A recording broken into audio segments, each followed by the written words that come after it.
Bienvenue dans cette nouvelle édition du QG Weekend. Au sommaire, régularisation des organismes de placement collectif en valeur mobilière dans l'UEMOA. Les OPCVM pour la modernisation et la diversification des offres du marché des capitaux en Afrique de l'Ouest.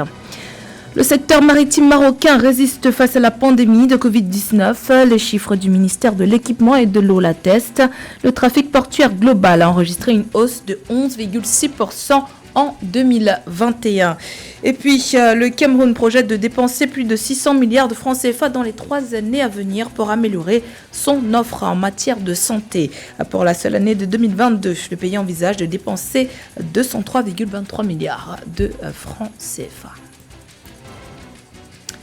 Mais tout d'abord, l'opération de médiation a débuté ce samedi 29 janvier à Ouagadougou. Une délégation de la CEDEAO avec à sa tête Francis Béhanzin, commissaire paix et sécurité de la CEDEAO et le chef d'état-major ghanéen, le vice-amiral Seth Amouama, accompagnés de ses homologues sénégalais et libériens, sont arrivés dans la capitale burkinabé au lendemain de la suspension du pays de ses instances. Ils sont venus évaluer la situation sur le terrain après la prise du pouvoir par la junte. Objectif: œuvrer à un retour rapide des armées dans les casernes. Ils ont été reçus par les nouvelles autorités, dont le nouvel homme fort, le lieutenant-colonel Paul-Henri Sandaogo Damiba. Cette visite sert également à préparer le sommet de la CEDEAO du 3 février à Accra, au Ghana, dont le Burkina Faso fera l'objet. La CEDEAO exige par ailleurs la libération de l'ancien président Roch-Marc Christian Kaboré, placé en résidence surveillée. L'Union économique et monétaire ouest-africaine lance la promotion des modes d'investissement non institutionnels. La sous-région compte actuellement 114 OPCVM, dont l'encours s'élevait à 732 milliards de francs CFA en 2020. Leur principal défi, selon les experts, sera de susciter l'intérêt de nouveaux investisseurs pour ce mode de financement. Nathalie Mo.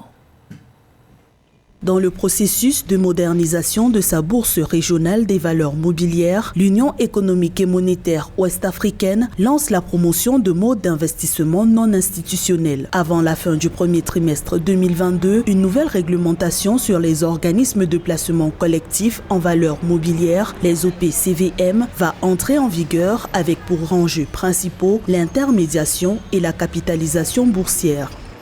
L'activité d'intermédiation a permis donc de pouvoir échanger 336 milliards en termes de valeur de transaction. En 2015, 409 milliards d'échanges en 2016, un repli jusqu'à 136 milliards en 2019. Par la suite, en 2020, 246 milliards. Et vous constatez, cette année 2021, nous avons pu enregistrer 722 milliards de transactions sur le marché boursier.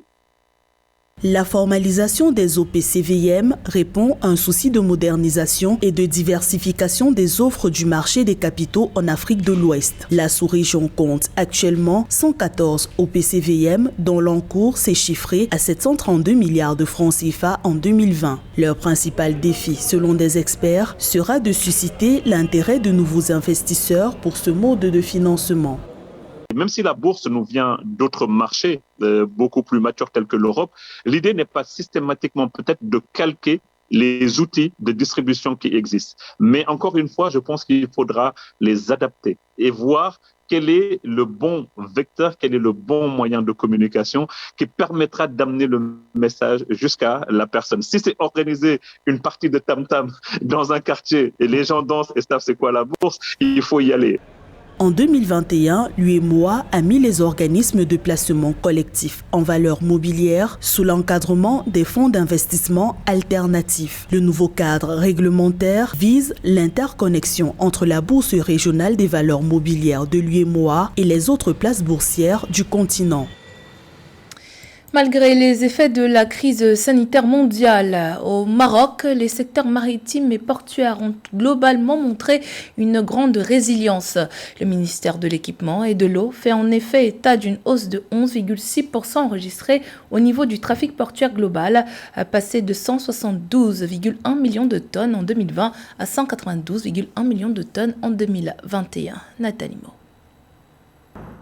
Entre 2020 et 2021, les activités portuaires au Maroc ont connu une hausse de 11,6%. Cette embellie du secteur maritime s'explique par une évolution globale passée de 172,1 millions de tonnes en 2020 à 192,1 millions de tonnes en 2021. Le trafic domestique a enregistré un volume de 111,5 millions de tonnes, tandis que le transbordement atteint un volume de 80,5 millions de tonnes.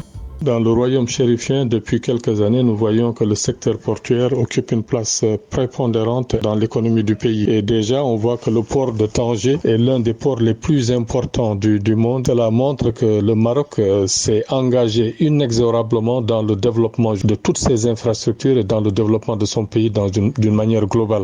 Le trafic du cabotage entre les ports marocains a connu une hausse de 20,8% par rapport à l'année 2020 en enregistrant un volume de 6,1 millions de tonnes en 2021. Par ailleurs, le volume des débarquements des produits de la pêche maritime côtière et artisanale durant l'année 2021 a connu une progression de 3% pour s'établir à 1,33 million de tonnes. Les ports marocains deviennent une sorte de point d'éclatement des marchandises qui viennent du Maroc. Donc, différents opérateurs économiques apportent leurs marchandises dans les ports marocains. Ceux-ci sont transférés d'un bateau à un autre et ainsi, ces marchandises continuent leur voyage. Et ces activités de transbordement ont représenté 41,9% du trafic global, ce qui veut dire presque la moitié des activités portuaires durant cette période de Covid a été des opérations de transbordement. Malgré la baisse des chiffres des passagers et des croisières attribués à la pandémie de coronavirus, qui sont de l'ordre de 30% en 2021, le trafic maritime marocain résiste et les autorités nationales espèrent une hausse au-delà des 11,6% pour l'année 2022. La Banque africaine de développement va injecter 3 milliards de dollars dans le secteur pharmaceutique africain. Annonce faite ce samedi 29 janvier par le président de la BAD, Akinwumi Adesina, actuellement en visite au Sénégal. L'Afrique doit avoir la capacité de produire ses produits pharmaceutiques et la pandémie de Covid-19 l'a bien démontré avec la chasse aux vaccins notamment. Pour le président de la BAD, l'inégalité qui existe dans la distribution des vaccins doit être réglée. Il a estimé entre 80 et 95% le taux d'importation des produits pharmaceutiques, alors qu'il y a une concentration de maladies sur le continent telles que le paludisme, le sida, la fièvre jaune ou encore Ebola. Parlant de santé, le Cameroun prévoit de dépenser plus de 620 milliards de francs CFA en 3 ans pour améliorer son système de santé. Amélioration qui se fera notamment sur le plan infrastructurel. En effet, la construction et la réhabilitation de formations sanitaires devraient recevoir une attention particulière des autorités en 2022. Mildred Diamant. Cette année 2022, le Cameroun entend renforcer son système sanitaire. Le pays projette de dépenser 620,67 milliards de francs CFA au cours des 3 prochaines années pour améliorer son offre en matière de santé. C'est ce qu'indique un document du gouvernement camerounais rendu public le 24 janvier 2022. Le principal défi est de disposer d'hommes et de femmes en bonne santé et bien formés, capables de porter une croissance forte et durable. De même, il est question de moderniser le système de sécurité et de protection sociale. Le projet, qui s'inscrit dans la nouvelle feuille de route économique de l'État du Cameroun, prévoit le renforcement de la riposte contre le Covid-19 et du programme de couverture santé universelle. Ceci passera par l'amélioration des infrastructures sanitaires du pays, à travers notamment la construction, la réhabilitation et l'équipement des formations sanitaires et des logements de fonction pour le personnel de santé.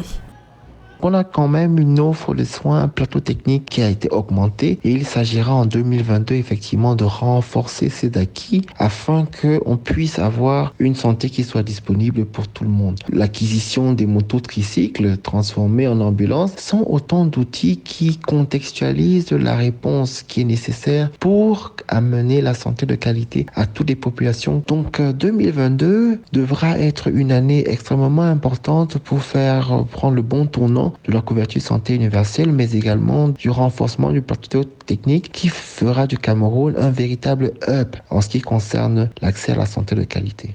Le projet prévoit également la construction et la modernisation d'hôpitaux, ainsi que l'acquisition des motos tricycles transformées en ambulances, afin de mieux relier les zones enclavées au système de santé. L'État camerounais veut aussi achever les projets de construction des hôpitaux régionaux engagés dans le cadre du plan d'urgence triennal pour l'accélération de la croissance économique. Direction l'Éthiopie à présent, où la situation humanitaire est chaotique dans le nord du pays, en proie au conflit. Ce 28 janvier, le Programme alimentaire mondial a une nouvelle fois tiré la sonnette d'alarme. Il estime que près de 40% de la population du Tigré est impactée par une pénurie extrême de nourriture. Kamesh Katapoulé. Des camions chargés d'aide alimentaire. Une denrée précieuse pour les habitants du nord de l'Éthiopie, mais qui se fait rare avec la reprise des hostilités. Une situation alarmante qui a contraint le Programme alimentaire mondial à tirer la sonnette d'alarme ce 28 juin. Selon l'organisme onusien, près de 40% de la population du Tigré souffre d'une pénurie extrême de nourriture. Les conflits alimentent de plus en plus la faim. Au Tigré, des millions de personnes se trouvent dans une situation très difficile. Dans la région de l'Afar, des centaines de milliers d'enfants sont très mal nourris et dans l'Amara, la situation ne s'améliore pas. Au total, plus de 9 millions de personnes n'ont pas accès à la nourriture pour le moment. Des chiffres effarants, fondés sur une enquête menée auprès de plus de 900 ménages.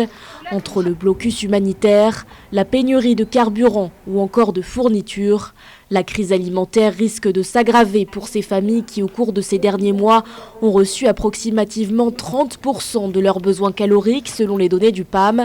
Des conditions de vie d'autant plus précaires pour cette mère de famille, enceinte de son 4e enfant.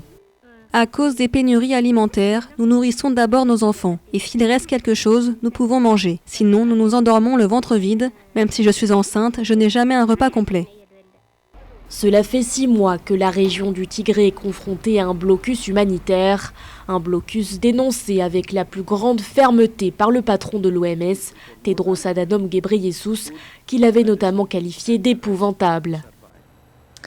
Au Cameroun, après le drame de la bousculade survenue le 24 janvier au stade Olembe à Yaoundé et qui a coûté la vie à 8 Camerounais, le gouvernement se veut rassurant sur l'opérationnalité du stade devant abriter la finale de la 33e édition de la Coupe d'Afrique des Nations de football qui se déroule actuellement dans le pays. Le ministre camerounais des Sports était face à la presse ce 27 janvier afin de dresser un bilan à mi-parcours de la compétition qui a débuté le 9 janvier. Thierry Ndassa.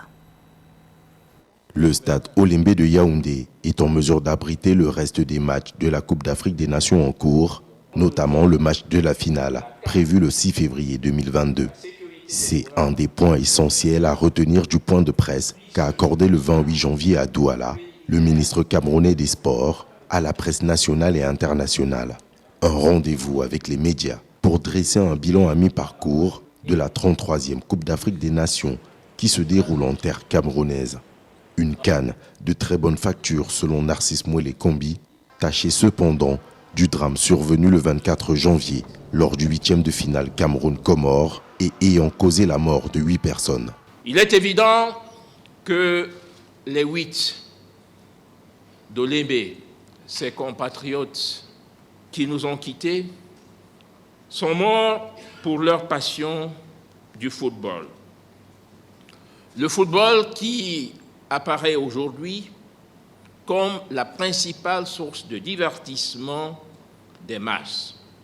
Les premières conclusions de l'enquête instruite par les autorités afin de clarifier les causes de cette bousculade soulignent une arrivée massive et tardive des supporters au stade Olembe. Alors même que les portes d'accès du stade d'Olembe étaient ouvertes dès 15 heures, plusieurs spectateurs se sont déportés au stade vers 18 heures. Et ceci en dépit de la mesure exceptionnelle prise par le gouvernement, à savoir la fermeture des écoles et des services publics dès 14 heures pour permettre au plus grand nombre de prendre part au match de la CAN 2021. Une mission interministérielle a été dépêchée par le chef de l'État le 27 janvier au stade Olembe. Assistée par la Confédération africaine de football, cette mission a procédé à l'adoption et à la mise en œuvre de plusieurs mesures sécuritaires. Le premier, instaurer des postes de filtrage aux abords du stade et qui seront tenus par des forces de défense. Les Lions indomptables du Cameroun qui vont reverser leur prime de qualification en 8e de finale aux familles des victimes de la bousculade du stade Olembe survenue le 24 janvier. Une enveloppe de 50 millions de francs CFA. Une annonce faite ce samedi 29 janvier à l'issue de la rencontre qui a opposé les Lions indomptables du Cameroun aux Scorpions de la Gambie au stade de Japoma à Douala. Le Cameroun a obtenu son ticket pour la demi-finale de la CAN en s'imposant face à la Gambie sur un score de 2-0. Autre pays qui a obtenu son ticket pour les demi-finales, le Burkina Faso en battant la Tunisie sur le score d'1-0. Le parcours continue donc pour les étalons qui ont réalisé une très bonne prestation collective face aux Aigles de Carthage. Ce dimanche, les deux derniers tickets pour les demi-finales sont en jeu. Des affiches intéressantes. Égypte-Maroc à 16h GMT et Sénégal-Guinée équatoriale à 20h. Les résultats à suivre sur notre antenne. C'était le journal de la rédaction. Merci pour votre fidélité. Dans un instant, une nouvelle édition de l'actualité sur Africa 24.